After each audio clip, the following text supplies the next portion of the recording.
हमें meeting room का scene दिखाया जाता है जहाँ पे हर कोई एक दूसरे पे चिल्ला रहा था। और तब हमारा हीरो सोचता है, जैसे ही यहाँ से जेरल गई ना तभी एक मीटिंग बैठी जिसमें हर कोई ये अपोज कर रहा था कि उनको यहाँ से निकाला जाए, मार्कस जेरल को। लेकिन जिन लोगों को मार्कस ने रिश्वत दी थी ना वो उसकी साइड ले रहे थे और कहीं भी डिसाइड नहीं हो रहा था। लेकिन जो लोग मेरी साइड पे थे वो कह रहे थे आखिर वो अपनी बेटी को ऐसा करने पे मजबूर कैसे कर सकते हैं।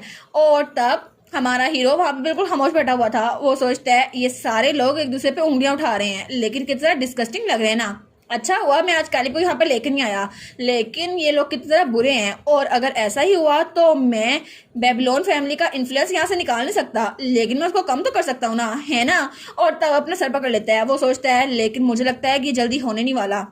और तब हमें दूसरी तरफ मार्कस बेबीलोन का मेंशन दिखा रहता है। तो तब वो तो सोफे बैठ गया था तो उसकी वाइफ कहती है हनी आप ठीक तो है ना। तो वो कहता है मुझे नहीं लगता ये सब कुछ इतनी जल्दी खत्म होगा, लेकिन वो लोग इस मामले को रफा दफा क्यों नहीं कर देते। और मुझे लगता है कि मेरा इन्फ्लुएंस उस फैमिली में कम होने वाला है और मुझे और अपील डालनी चाहिए ताकि वो इस ऑडियल को शॉर्टर कर दे।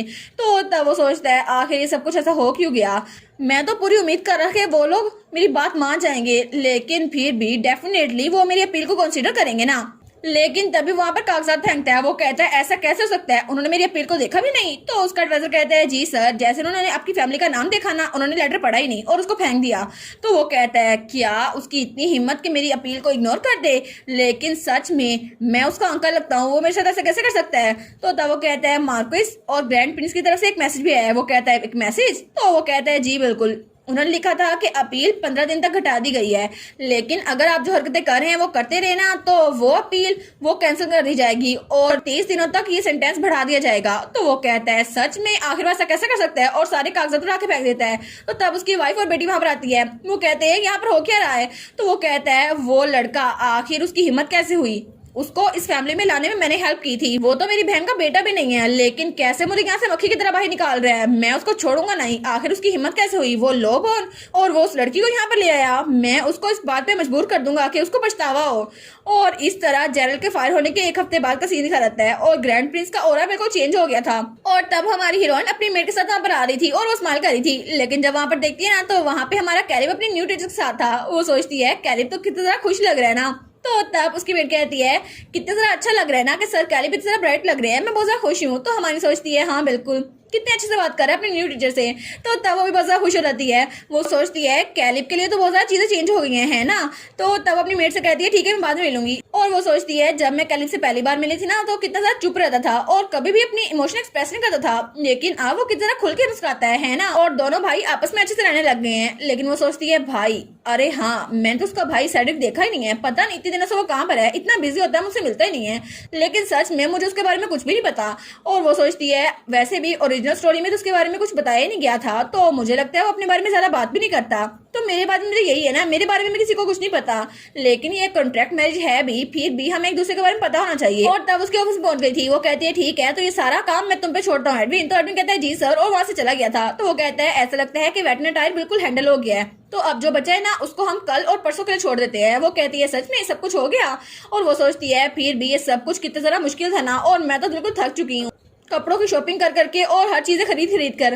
तो वो कहती है लेकिन अब मैं इस बारे में सोच रही हूँ। तो वो कहता है हाँ क्या हुआ। तो वो कहती है लेकिन अब मैंने इस बारे में पढ़ा है तो हस्बैंड एंड वाइफ की फेवरेट डिशेज यहाँ पर होती है, तो तुम मुझे बता दो ना तुम्हारी फेवरेट डिश कौन सी है, अगर तुम मुझे बता दो तो मैं इसको ऐड कर दूंगी। वो कहता है वो असल में मेरी तो कोई फेवरेट डिश है ही नहीं, जो तुम्हें पसंद है तुम उसको चूज कर लो। वो कहती है क्या तुम्हारी कोई भी डिश नहीं है।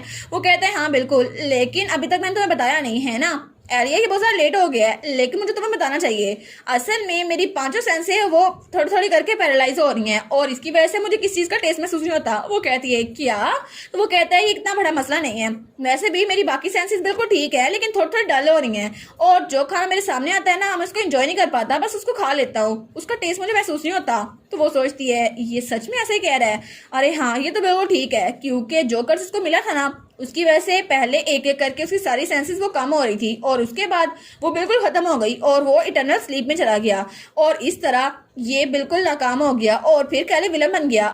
लेकिन मुझे लगा नहीं था कि इसकी सेंस ऑफ स्मेल और सेंस ऑफ टेस्ट ये जा चुके होंगे। कितना फॉर्चुनेट है ना कि अभी भी इसकी 3 सेंस पड़ी हुई हैं। लेकिन फिर भी तो वो कहता है एलिया तुम इतनी ज्यादा उदास क्यों हो रही हो? वो कहती है नहीं नहीं कुछ नहीं हुआ, लेकिन बाय द वे सेड्रिक। तो वो कहता है हाँ क्या हुआ? वो कहती है जब पिछली बार तुमने कहा था मैंने परफ्यूम लगाया है तो क्या तुम्हें स्मेल आई थी? वो कहता है हाँ हाँ बिल्कुल, असल में मुझे तुमसे एक क्वेश्चन पूछना था। वो कहती है हाँ पूछो। वो कहता है मैं किसी भी फ्लावर को स्मेल नहीं कर सकता, ना ही खाने को, लेकिन पता नहीं जब मैं तुम्हारे साथ होता हूँ ना तो मैं तुम्हारी सेंट को स्मेल कर सकता हूँ। वो कहती है क्या? तो वो कहता है ये अजीब नहीं है ना? वैसे भी मुझे किसी भी स्मेल में फर्क पता नहीं चलता, लेकिन तुम्हारी सेंट ये तो अच्छे स्मेल कर सकता हूँ मैं। तो वो सोचती है ये तो बहुत बड़ी डील है, इसका मतलब है कि ये सब कुछ मेरे कर्ज की वजह से हो रहा है, क्योंकि मैंने उसको कर्ज दिया था ना, तो ये सब कुछ इसी वजह से हो रहा है। लेकिन मैं इसको ये बता तो नहीं सकती ना। और तभी बाहर से बिजली चमकती है। वो कहती है क्या? वो तो बहुत डर जाती है। वो कहती है अभी क्या बिजली चमकी है? और जब वो बाहर देखती है ना तो बाहर बारिश हो रही थी। वो कहती है इतनी अचानक बारिश हो गई? तो सैड्रिक सोचता है नहीं ऐसा नहीं हो सकता, इतनी अचानक बारिश। तो तभी वहां पे दरवाजा खुलता है और कोई कहता है एलिया। वो कहती है हाँ क्या हुआ? तो वहां पे कैलिब था। वो कहती है कैलिब तुम यहाँ पे क्या कर रहे हो? तो कैलिब कहता है बाहर बारिश हो रही है एलिया, जल्दी आओ ना मेरे साथ, तुमने कहा था जब बारिश होगी मैं तुम्हें पोटैटो पैनकेक बना के खिलाऊंगी। तो वो कहती है क्या पोटैटो पैनकेक अचानक से? तो तब हमें कुछ देर पहले का सीन दिखा रहता है जब कैलिब वो अपने ऑफिस में था और वो पढ़ाई कर रहा था। वो सोचता है मैंने अपना काम तो खत्म कर लिया, लेकिन ये जल्दी खत्म हो गया, अब मुझे क्या करना चाहिए? मेरा दिल कर रहा है कि मैं एलिया के पास जाऊं, लेकिन ऐसा लगता है कि वो शादी की तैयारियां कर रही हैं। और कल भी उसने कहा था कि मैं तुमसे कल मिलूंगी, कुछ काम आ गया है और पता नहीं मैं उसे मिल ही नहीं पा रहा। और कितनी देर हो गई है ना कि मैंने एलिया के हाथ का बना हुआ खाना खाया है। और वो सोचता है पोटैटो सूप, ग्रिल्ड सैल्मन और भी कितनी चीजें थी ना, कितनी मजे की थी। और मेरा दिल तो कर रहा है उसके हाथ का पोटैटो पैनकेक खाऊं। और उसे याद आता है जब वो पहली बार उसके घर गया था ना तो उसने कहा था पोटैटो पैनकेक खाओ, जब भी बारिश होती है ना तो मैं इसको बनाती हूँ। वो सोचती है सच में, लेकिन मुझे लगता है अभी बारिश तो नहीं हो रही, तो क्या मुझे कुछ और करना चाहिए? लेकिन तब वो सोचता है अपेरेंटली तो एलिया को एमनीजिया है, उसकी वजह से उसको कुछ याद नहीं आ रहा, लेकिन उसको ये याद है कि जब बारिश होती है तो वो पैनकेक बनाती है। तो तब अपनी बुक वहां पे कबर्ड में रखता है। वो कहता है ठीक है, तो मुझे लगता है कि उसकी मेमोरीज के लिए अच्छा रहेगा, लेकिन जैसे उसकी मेमोरीज वापस आ गई तो अपने होम टाउन वापस ही चली जाएगी। चलो ठीक है, अभी के लिए मैं उसके साथ टाइम गुजारना चाहता हूँ, तो मुझे ये करना ही होगा। और तब उसके ऑफिस में आ गया था। वो कहता है बारिश हो रही है ना, अब जल्दी करो मेरे लिए पैनकेक बनाओ। वो कहती है ठीक है, एक पोटैटो पैनकेक ना मैं भी बनाती हूँ। वो कहते हैं हाँ हाँ जल्दी चलो।